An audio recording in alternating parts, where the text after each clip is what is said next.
قرآن پاک میں کم از کم ایک پارہ جو ہے وہ ناظرہ پڑھنے کی ضرور کوشش کریں، یعنی قرات یا تلاوت جو ہے، اور اس کے لیے بہترین وقت جو ہے وہ فجر کا ہے۔ اگر آپ صبح کے وقت اٹھتے ہیں تو سحری کے وقت میں 2 اہم کام کر سکتے ہیں۔ ایک تو استغفار کی کثرت، یعنی اس وقت کی تسبیح آپ استغفار کر لیں۔ آپ اگر اس وقت مزید نفل پڑھنے کا وقت نہیں ہے، سحری لگا رہے ہیں، کام کر رہے ہیں، گھر والوں کو جگا رہے ہیں اور کچھ نہ کچھ کام آپ کی ذمہ ہے،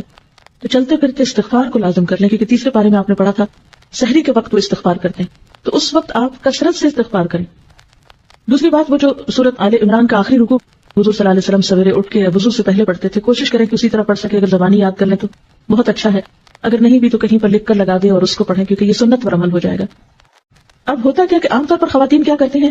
آپ نے سحری کی، مرد حضرات تو چلے گئے مسجد، آپ پیچھے سے کچن صاف کرنا شروع کر دیتے ہیں۔ کچن ہو جائے گا صاف، ہٹ جائیے وہاں سے، آئیے مسواک بہت اچھی طرح کیجیے اور اچھی طرح وضو کیجیے اور طویل فجر کی نماز پڑھیے، کیونکہ نبی صلی اللہ علیہ وسلم فجر کی نماز ساری نمازوں میں لمبی پڑھتے تھے۔ افسوس یہ کہ ہمیں قرآن کا اتنا حصہ یاد نہیں، لیکن جو بھی لمبی سے لمبی صورت یاد ہے اس کو اس میں پڑھنے کی کوشش کریں۔ دوسری چیز جو اس سے پہلے کرنے کی ہے وہ تلاوت قرآن ہے۔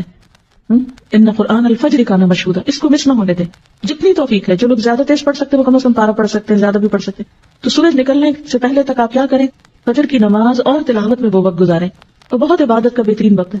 پھر اس سے پہلے کہ سورج طلوع ہو آپ کیا کریں، صبح شام کی دعائیں جو ہیں مسنون اذکار وہ کر لیں۔ صبح شام کے مسنون اذکار یعنی وہ دعائیں جو نبی صلی اللہ علیہ وسلم صبح شام پڑھا کرتے تھے، آپ مسنون دعاؤں کی کسی بھی کتاب سے لے سکتے ہیں۔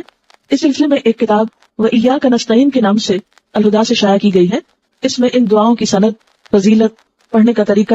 اور اردو اور انگریزی ترجمہ بھی موجود ہے، تو اگر زبانی نہیں آپ تو آپ دیکھ کر پڑھ لیں۔ پھر کیا ہے کہ سورج نکل آیا، اگر اس وقت آپ تھوڑا سا اور انتظار کر لیں یہ ذکر اذکار کر کے، تو 2 نفل جو ہے وہ پڑھ کے پھر آپ اٹھے۔ لیکن اگر بیچ میں آپ کو بچوں کو اسکول بھیجنا ہے یا کوئی اور کام کرنا ہے تو آپ وہ کام کر سکتے ہیں، کر کے آگے 2 نفل ضرور پڑھ لیں، کیونکہ وہ جو 2 نفل ہیں وہ دن بھر کے لیے کافی ہیں، آپ کو اللہ تعالیٰ بہت سے آپ کے کام اپنے ذمہ لے لے گا۔ اس کے بعد پھر تھوڑی سی ہلکی سی دعا کر کے پھر آپ کچن میں چلے جائیں۔ اب آپ دیکھیں گے، اب آپ جو کچن میں جائیں گے برکت بھی ہوگی، راحت ہوگی، دل کی عجیب خوشی ہوگی۔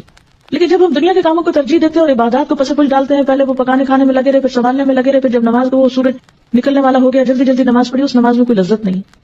پھر اتنے میں بچے جا کے کوئی اور کام ہو گیا، پھر ان میں لگ گئے، پھر قرآن پڑھنا رہ گیا۔ ٹھیک ہے، مجھے معلوم ہے کہ اس وقت اپنے آپ کو کاموں میں سے، کیونکہ انسان کہتا ہے یہ تھوڑا سا جلدی سے سمیٹ لو بس پھر میں فارغ ادھر سے ہو جائیں گے، چھوڑیے اس کو، پہلے ادھر سے فارغ ہوئیے، پھر اس کے بعد آپ اپنا آرام سے جو بھی کچن وچن سنبھالنا ہے جو کرنا ہے، پھر اس کے بعد آپ یہاں آنے کی تیاری کر سکتے ہیں۔ اور اگر آپ کے پاس کچھ اور وقت بیچ میں ہے، ہر ایک کی چونکہ مصروفیات فرق ہیں، اس لیے میں تھوڑا سی ٹپس دے رہی ہوں آپ کو، ہو سکتا ہے آپ تو اس سے بہتر پروگرام رکھتے ہوں، لیکن شاید میرے جیسوں کو کچھ ضرورت ہو اپنے آپ کو روٹین میں اس طرح لانے کی، تو آپ کوئی کتاب پڑھ سکتے ہیں یا ذکر اذکار چلتے پھرتے کر سکتے ہیں، گھر کو سمیٹ سنبھال لیجیے، پھر آپ آ جائیے، پھر آپ یہاں قرآن پاک سنتے ہیں، کیونکہ علم کے راستے پر ایک ایک قدم جو انسان نکل کر آتا ہے اس کا بے پناہ اجر ہے، اور مل بیٹھ کے جو ہم پڑھتے ہیں اس کی ایک اور ہی برکت ہے۔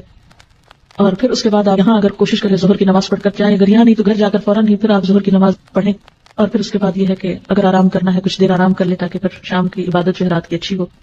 تو پھر اس کے بعد ہر ایک اپنے اپنے روٹین کا کام کر سکتا ہے۔ پھر خاص طور پر افطار کے قریب جو ہے وہ تھوڑا سا اپنے آپ کو روحانیت کی طرف پھر لائیں، افطاری لگا لیں، کر لیں جو بھی کرنا ہے، 5 منٹ دیں، 3 منٹ دیں، 2 منٹ دیں، 10 منٹ دیں، حسب توفیق جو کسی کو اویلیبل ہے، کہیں پر بھی ہیں آپ اپنے گھر میں یا کہیں افطار کرنے گئے ہیں یا کوئی آپ کی طرف آیا ہے یا آپ کسی گاڑی میں بیٹھے ہوئے ہیں، افطار سے پہلے کے چند لمحے انتہائی قیمتی ہیں، دعاؤں کی قبولیت کا وقت ہے، اس میں پھر دعا کی طرف رجوع کریں۔